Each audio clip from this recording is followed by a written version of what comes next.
Hi guys, welcome to Richard Cabile YouTube channel. In today's video, I will teach you how to turn on or off Bluetooth tethering on Samsung Galaxy A01 Core.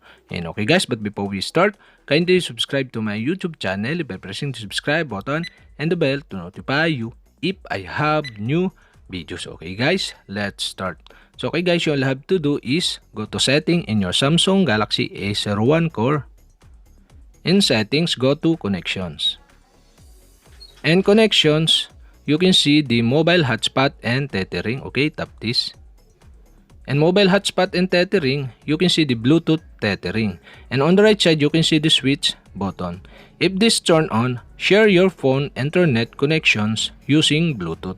And okay guys, to turn on the Bluetooth tethering, you'll have to do switch on the switch button on the right side.